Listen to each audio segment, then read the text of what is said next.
తెల్లవారుజామున బయలుదేరింది ఊరేగింపు. ఎక్కడి నుంచి? కైలాస పర్వతం దగ్గర నుంచి వస్తున్నారు. గవాక్షంలో నిలబడింది మేనకాదేవి నారదుడితో కలిసి. ఒక్కొక్కళ్ళు వస్తున్నారు. అబ్బా వెలిగిపోతున్నాడు, ఆయనేనా మా అల్లుడంది. కాదమ్మా, సూర్యుడు దిక్పాలకుల్లో ఒకడు. ఆ వెనక వస్తున్నాడు. ఎవరో బాబాయ్ నల్లగా ఉన్నాడు దున్నపోత మీద, ఆయన ఎవరా? నీ అల్లుడు కాదు, బెంగపెట్టుకోకు, యమధర్మరాజు గారు. ఆ వెనకాతలు అబ్బా చల్లగా ఎంత బాగున్నాడో, ఎవరు? చంద్రుడు, మీ అల్లుడు కాడు. ఈయనెవరోనయో చాలా అందంగా ఉన్నాడు, ఎర్రగా ఉన్నాడు, కాంతులీనుతున్నాడు, బ్రహ్మగారు. మీ అల్లుడి దగ్గర పురోహితుడమ్మా, పెళ్లి చేయడానికి వచ్చే బ్రహ్మగారు ఆయన మీ అల్లుడు కాదు. ఓ అలాగా, ఇతనెవరో నీలమేఘశ్యాముడు, చాలా అందంగా ఉన్నాడు, శాంతాకారం భుజగచైనం పద్మనాభం సురీశం. అమ్మ, ఆయనకి మీ అల్లుడికి భేదం చెప్పకూడదు, కానీ ప్రస్తుత మీ అల్లుడు కాడు.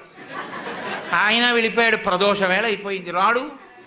వెడుతూనే ఉంది ఊరేగింపు. వస్తున్నారు మగపెళ్లివారు. అలా ఆఖరికి ఒక ఆయన వచ్చాడు. చుట్టూ భూతప్రేత పిశాచాలు ఉన్నాయి, ప్రమదగణాలు ఉన్నాయి, మధ్యలో దిగంబరంగా తాండవం చేస్తూ వస్తున్నాడు.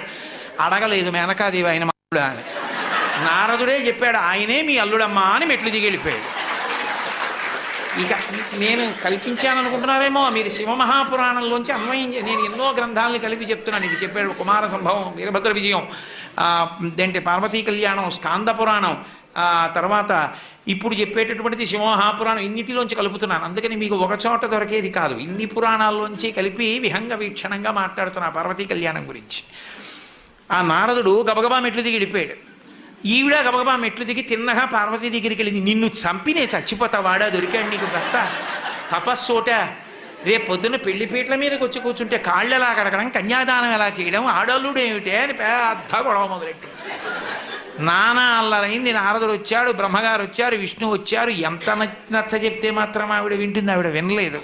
వినకపోతే అప్పుడు నచ్చ చెప్పారు, ఇంకొక్కసారి చూడు, ఈసారి నచ్చకపోతే చెయ్యొద్దు, అసలు నిజంగా మీ అల్లుడు ఎలా ఉంటాడో నువ్వు చూడు అంటే చూసింది. కోటి సూర్య ప్రతీకాశం సర్వావయవ సుందరం విచిత్రవసనం చాధానాభూషణభూషితం సుప్రసన్నం సులావణ్యం సుహాసంచ మనోహరం గౌరాభం యుతి సంయుక్తం చంద్రరేఖా విభూషితం సూర్యేణ చిత్రితం మూర్ధ్ని చంద్రదండ విరాజితం గంగా చ యమునా చైవా విధత్తు స్మరుచామరే అంటూ పట్టుపుట్టాన్ని కట్టుకుని గంగా యమున ఇద్దరూ కూడా, ఒకళ్ళు సూర్యేణ చిత్రితం మూర్ధ్ని, సూర్యుడేమో పైన గొడుగు పట్టుకుంటే, చంద్రుడు పక్కన దండం పట్టుకుంటే, గంగా యమునలు ఇద్దరు వెనకాతల సేవిస్తుంటే, మంచి ప్రసన్నంతో లావణ్యంతో అద్భుతమైనటువంటి రూపంతో అందాలకి అందంగా ఎంత సౌందర్య రాశియో అటువంటి మహామూర్తిగా పరమశివుడు నడిచొస్తున్నాడు. చూసింది, అబ్బా ఈయన మా అల్లుడు, కన్యాదానం చేస్తానంది. అంది. కానీ అలా కనబడితే ఎప్పుడైనా అలా కనపడడం